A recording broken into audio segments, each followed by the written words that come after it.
Assalamualaikum warahmatullahi wabarakatuh. Halo sahabat cerita kehidupan. Apa kabar kalian semua? Syukur alhamdulillah kita bisa berjumpa lagi di channel ini. Selawat dan salam selalu tetap tercurah kepada junjungan kita, Nabi besar Muhammad Sallallahu Alaihi Wasallam. Tidak lupa kami sampaikan salam sehat, salam sejahtera. Semoga kita semua tetap dalam lindungan Allah Subhanahu wa Ta'ala. Seperti biasa, kita akan berbagi kisah dari yang unik, menarik, sampai bikin nangis. Semoga bermanfaat.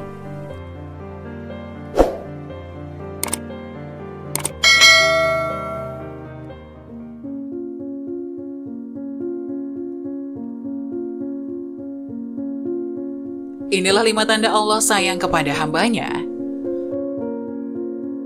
Untuk mendapatkan ridho juga agar Allah sayang kepada hambanya, berbagai macam cara dan upaya dilakukan oleh umatnya. Tak ada kebahagiaan yang paling diimpikan oleh manusia selain dicintai oleh penciptanya Allah Subhanahu wa Ta'ala. Berbagai cara dan upaya kita lakukan supaya bisa mendapatkan ridho dari Sang Pencipta, baik itu dalam ibadah aktivitas, bahkan dalam hendak tidur pun, kita selalu ingin mencari ridho Allah Subhanahu wa Ta'ala. Hal tersebut kita lakukan semata-mata untuk bisa mendapatkan perhatian dari Sang Halik, karena keutamaan ketika kita dicintai Allah Subhanahu wa Ta'ala. Insya Allah kita akan mendapatkan kenikmatan di dunia, terlebih lagi kenikmatan di akhirat. Rasulullah Shallallahu Alaihi Wasallam pernah bersabda, apabila Allah mencintai seorang hamba, maka dia menyuruh Jibril, sesungguhnya Allah mencintai fulan, maka cintailah dia. Maka Jibril pun mencintainya, lalu Jibril menyuruh kepada penduduk langit, sesungguhnya Allah mencintai fulan, maka cintailah dia. Maka penduduk langit pun mencintainya, setelah itu kecintaan diteruskan. Setelah itu kecintaan diteruskan kepada penduduk bumi. Hadis riwayat Bukhari. Sahabat beriman, lalu apakah ciri-ciri kalau kita disayang Allah? Berikut 5 tanda agar Allah sayang kepada kita. Pertama, dibukanya pintu amal solih sebelum kematian. Rasulullah Shallallahu Alaihi Wasallam bersabda, apabila Allah menginginkan kebaikan kepada hambanya, Allah akan jadikan ia beramal. Dikatakan apabila dijadikan beramal itu, beliau bersabda Allah bukakan untuknya amalan soleh sebelum meninggalnya sehingga orang-orang yang berada di sekitarnya ridho kepadanya. Hadis riwayat Ahmad dan Al-Hakim. Dari hadis tersebut sudah jelas dikatakan bahwa jika Allah menghendaki kebaikan pada hambanya, maka Allah akan menjadikan hamba tersebut beramal soleh sebelum wafatnya dan menjadikan hamba tersebut senantiasa bertobat kepada Allah Subhanahu wa Ta'ala dalam setiap kesalahan dalam setiap nafasnya.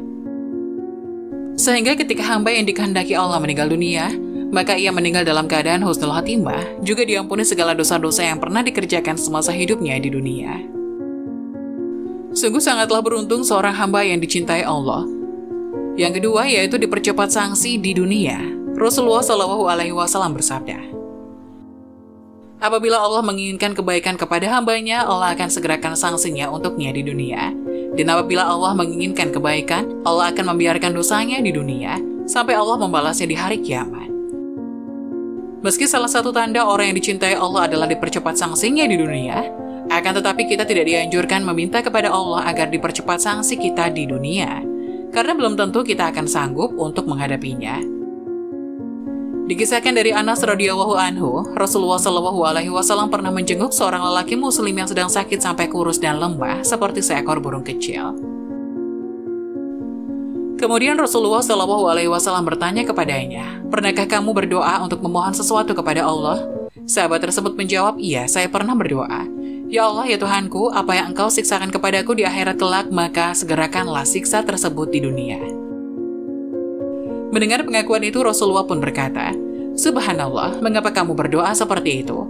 Tentu kamu tidak akan tahan. Mengapa kamu tidak berdoa, Ya Allah, berilah kami kebaikan di dunia dan kebaikan di akhirat. Lalu peliharalah kami dari siksa neraka. Lalu Rasulullah Shallallahu Alaihi Wasallam berdoa kepada Allah untuk sahabat tersebut, dan Allah pun menyembuhkannya. Hadis riwayat Muslim.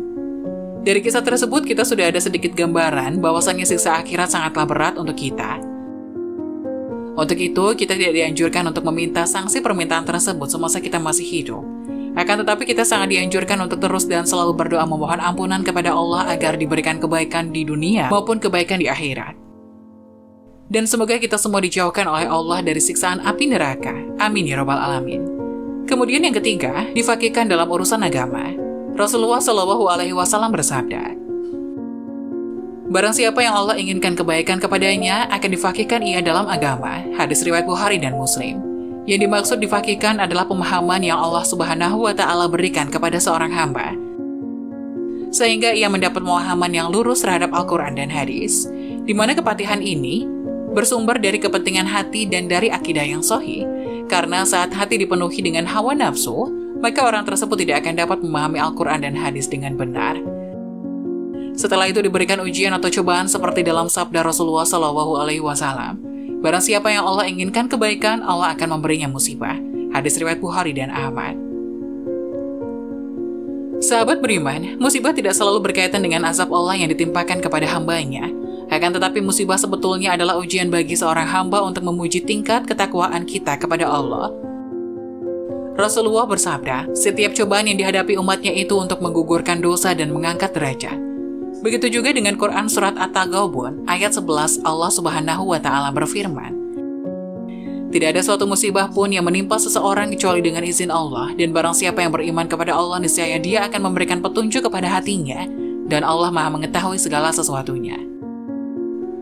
Dalam ayat tersebut sudah dijelaskan, dikatakan bahwa semua ujian datangnya dari Allah, dan bagi siapapun yang berserah diri ketika mendapat ujian dari Allah, maka Allah akan memberikannya petunjuk kepada hati orang yang sedang diuji, supaya mendapatkan kebaikan dari suatu ujian tersebut. Untuk itu apabila kita sedang diuji dengan pangkat atau jabatan, berendah hatilah atau tawadu, supaya kita terhindar dari kesombongan. Semoga penjelasan tadi dapat memberikan hikmah dan manfaat untuk penonton semuanya. Jangan lupa like, subscribe channel ini agar tidak ketinggalan video-video bermanfaat selanjutnya. Sekian dari kami, terima kasih. Wassalamualaikum warahmatullahi wabarakatuh.